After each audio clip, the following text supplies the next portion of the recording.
Hello and welcome to the Energy Connect studio at India Energy Week 2024 in Goa with me, Chiranjib Sengupta. I'm delighted to have in the studio with me today Dr. Ranjit Rath, Chairman and Managing Director of Oil India Limited and an acclaimed geoscientist. Thank you so much, sir, for joining us today. Thank you, Chiranjib, for having me here. It's great going here. Thank you. And to start off, can you tell us a little bit about Oil India and how it's one of the pioneers of the whole oil industry in India dating back to the 19th century? See, the story of oil and gas began in Oil India Limited in its erstwhile organization called Assam Railway Trading Corporation. So while they were laying railway track for conveying coal from the northeastern part of the country to the Calcutta and the ports in the east coast, they struck hydrocarbon or crude oil, and then from where all it started, there was a place called Digboy. In 1889, it was discovered first time in this part of the globe. And since then, the efforts to harness or to produce from the Upper Assam region of oil, Upper Assam region of India, the hydrocarbon discovery continued. Post-independence, we had the first discovery in Narkatia field 1953 and in Moran 1956. 1959, Government of India and Bomber Sale created a joint venture company called Oil India Limited, and in 1981, Oil India became a national oil company. And in 2023 August, Oil India became the youngest Maharatna company among the CPSEs. In between, we have charted our course. We have maintained the production profile of the discoveries which was made in earlier days. We have added small discoveries within our fields. We have added large discoveries within our fields. We have gone deeper horizons. So overall, if you ask me, it has been a fantastic journey of the oil and gas sector per se as we track the history of Oil India Limited. That's a really fascinating journey and lasting more than, almost 1.5 century. And at the same time, you are one of the youngest Maharatnas. So that's a brilliant, I think, counterpoint. And just taking it forward and looking forward.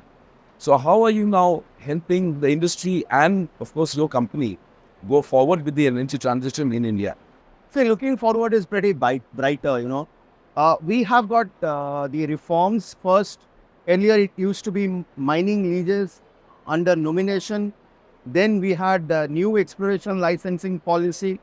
And as late as it could be like 2016, 2017, we had the hydrocarbon exploration licensing policy, basis which we have an opportunity to carve out large areas for our exploration purpose under OALP regime.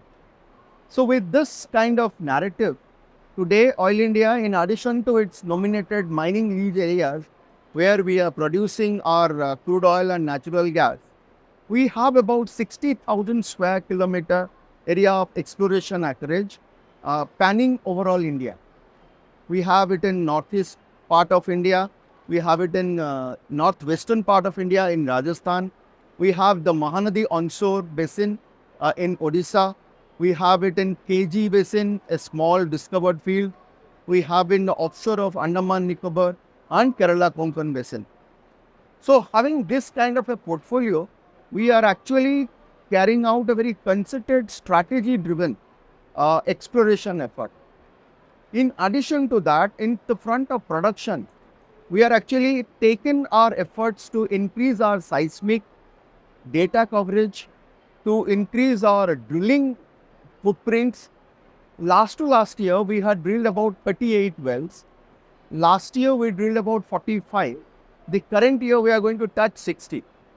So the intent is, while we will continue to do or enhance our exploration coverage, we want to expedite our production efforts also to meet our Mission 4 Plus target. And Mission 4 Plus is, we want to reach about 4 million metric ton of crude oil production and 5 BCM of natural gas. So this is in the form of production and exploration. In 2021-22, we witnessed a major change or transformation in Oil India's portfolio. We had Numaligarh refinery becoming one of our major subsidiary. So that refinery is under expansion from 3 million ton to 9 million ton.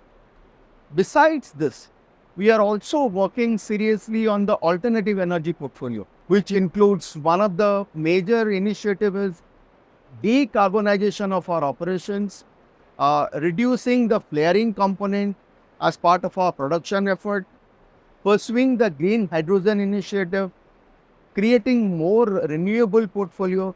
Currently, we have about 188 megawatt of renewable. Another 25 is just getting added.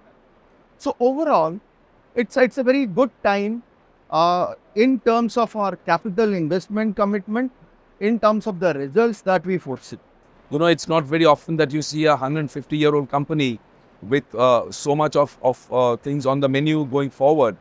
And it's just like you're 150, but you're just getting started. Absolutely. In fact, the OLP 9 and 10, or if I step back, with 60,000 square kilometer of exploration acreage, we are seriously pursuing exploration.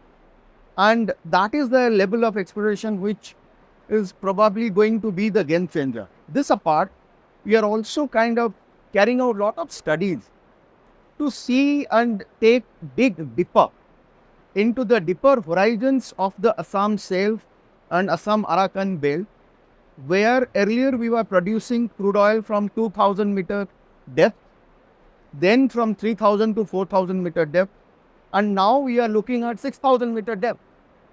Plus, we are also doing a lot of IOR and EOR initiatives, where by virtue of a concerted reservoir management, we are actually not only maintaining the reservoir which were discovered much before with a decline curve, we are actually enhancing the production from those old mature reservoirs through intensive strategy driven technology intervention through workover. So yes, it's like as if it's a new beginning. That's really fascinating to hear. And we are here at India Energy Week in Goa, you know, where there's a massive number of exhibitors and PSUs like Oil India participating. How has been the experience so far, and what are your thoughts on this? Excellent experience. In fact, IW1 was the starting point, and IW2 has been very, very rich in its content, very, very diversified in its discussion forum. We are having lot of bilaterals which is going on.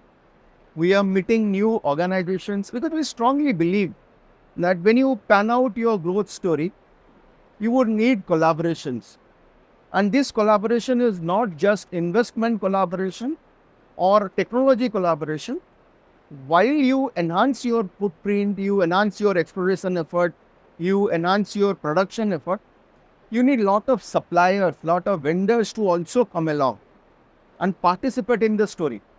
So we are in the process of connecting with all of them and telling them that Oil India or India per se is the destination for hydrocarbon value chain.